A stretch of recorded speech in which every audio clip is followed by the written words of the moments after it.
श्रीमद् भगवद गीता अध्याय 3 श्लोक संख्या 24।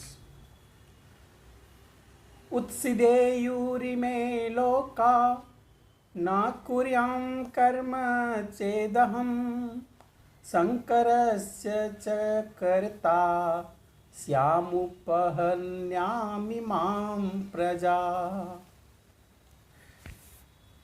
भगवान यहाँ पे ये कह रहे हैं कि यदि मैं नियत कर्म ना करूं, नियत कर्म क्या होता है? नियत कर्म है कि एक समाज को चलाने के लिए एक उसके नियम कानून हैं, वो हमें भली भांति पालन करना होता है। तो कृष्ण जी वही कह रहे हैं कि मैं अगर ये नियत कर्म ना करूं तो सारे लोग नष्ट हो जाएंगे। तब मैं अवांछित जन समुदाय, अवांछित जन समुदाय का मतलब होता है वर्ण संकर प्रजा को उत्पन्न करने का कारण हो जाऊंगा। कि भगवान ने जो रास्ता दिखाया उसी रास्ते पर लोग चल रहे हैं, तो उन्होंने नियत कर्मों का पालन तो किया नहीं, इसलिए कोई नियत कर्मों का पालन करेगा नहीं, इसलिए समाज में अवांछित जन समुदाय का बाढ़ आ जाएगी और लोग देखेंगे कि बड़ संख्या प्रजाएं उत्पन्न हो रही हैं। इस तरह से संपूर्ण प्राणियों की शांति का विनाशक मैं बनूंगा, ऐसा भगवान श्री कृष्ण कह रहे हैं। इसीलिए मैं नियत कर्मों को करता हूं जबकि मुझे कोई जरूरत नहीं है। वर्ण संकर अवांछित जन समुदाय है जो सामान्य समाज की शांति को भंग करता है। इस सामाजिक अशांति को रोकने के लिए अनेक विधि विधान हैं जिनके द्वारा स्वतः ही जनता आध्यात्मिक प्रगति के लिए शांत तथा सुव्यवस्थित हो जाती है। जब भगवान श्री कृष्ण अवतरित होते हैं तो स्वाभाविक है कि वे ऐसे महत्वपूर्ण कार्यों की प्रतिष्ठा तथा अनिवार्यता को बनाए रखने के लिए इन विविध विधानों के अनुसार आचरण करते हैं।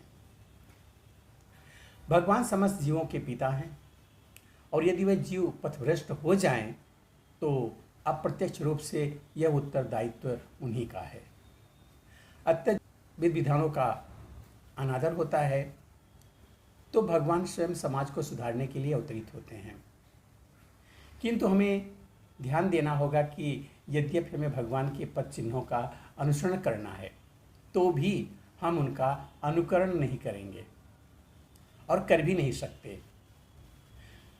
अनुसरण और अनुकरण एक से नहीं होते। हम गोवर्धन पर्वत उठाकर भगवान का अनुकरण नहीं कर सकते जैसा कि भगवान ने अपने बाल्यकाल में किया था। ऐसा कर पाना किसी मनुष्य के लिए संभव नहीं है। हमें उनके उपदेशों का पालन करना चाहिए। उन्होंने जो कहा है, जो किया है वो नहीं करना है, हमें जो कहा है वही करना है। तो उनके उपदेशों का पालन करना चाहिए, किंतु किसी भी समय हमें उनका अनुकरण नहीं करना है, ये ध्यान रखना है।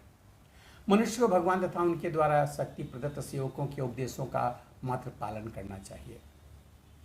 उनके उपदेश हमारे लिए अच्छे हैं और कोई भी बुद्धिमान पुरुष बताई गई विधि से उनको कार्यान्वित करेगा। फिर भी मनुष्य को सावधान रहना चाहिए कि वह उनके कार्यों का अनुकरण ना करे। उसे शिव जी के अनुकरण में विष का समुद्र नहीं पी लेना चाहिए। हमें सदैव ईश्वर की या सूर्य तथा चंद्रमा की गतिविधियों को वास्तव में नियंत्रित कर सकने वालों की स्थिति को श्रेष्ठ मानना चाहिए। ऐसी शक्ति के बिना कोई भी सर्वशक्तिमान ईश्वरों का अनुकरण नहीं कर सकता।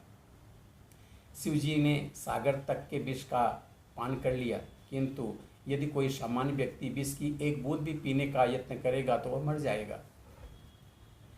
शिव जी के अनेक छद्म भक्त हैं जो गांजा तथा ऐसी अन्य मादक वस्तुओं का सेवन करते हैं,